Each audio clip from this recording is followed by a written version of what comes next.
Imagine an urge to dance so powerful you just couldn't stop, not even when it was killing you. Well, today we're digging into one of the weirdest and most terrifying medical mysteries in all of history. The time a whole city was literally danced to death. Okay, so picture this.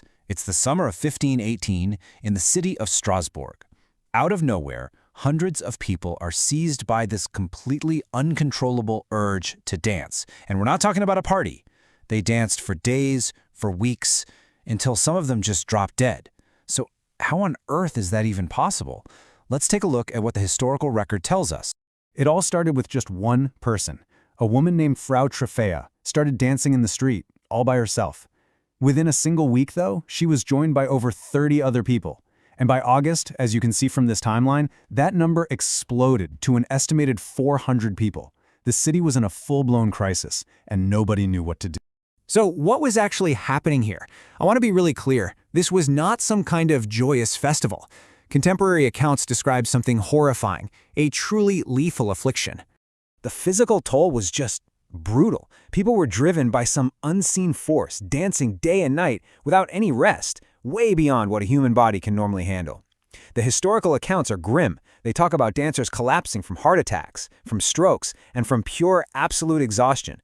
At the height of this plague, people were dying in the streets every single day. So, faced with this terrifying and totally inexplicable outbreak, the city's leaders knew they had to do something. But their response, which they thought was well-intentioned and based on the best science of the time, would turn out to be absolutely catastrophic. Now, to their credit, the city's physicians didn't immediately blame demons or witchcraft. Now, they turned to what was then the most advanced medical science available, something called humoral theory. The basic idea was that your health depended on a delicate balance of 4 fluids, or humors, in your body. And so, using that theory, they diagnosed the dancers with an imbalance. The problem, they decided, was too much hot blood. And once they had that diagnosis, well, the cure seemed pretty logical, at least within their framework.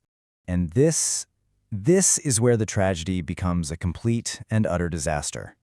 Their diagnosis was hot blood. So the prescription? They figured the dancers just needed to sweat it out.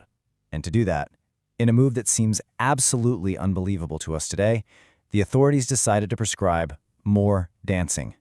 They actually built stages, cleared out guild halls, and even hired professional musicians. They leaned right into the crisis, thinking they could burn it out, but all they did was fan the flames. Okay, so if the cure was a deadly mistake, what was the real cause? For centuries, people have debated different theories, but when you look closely at the evidence, most of them just don't hold up. One of the most popular theories you'll hear is ergotism. It's a type of poisoning from a fungus that grows on damp rye bread. And yeah, ergot can cause spasms and hallucinations. But it doesn't explain the weirdly coordinated rhythmic dancing that spread from person to person in Strasbourg. The symptoms just don't match up. The pieces don't fit. So if it wasn't poison, what was it? Well, according to modern historians and medical anthropologists, the real culprit was something way more complex, a sickness not of the body, but of the mind and of society itself. The modern consensus points to something called mass psychogenic illness. I know, it's a mouthful. But think of it this way.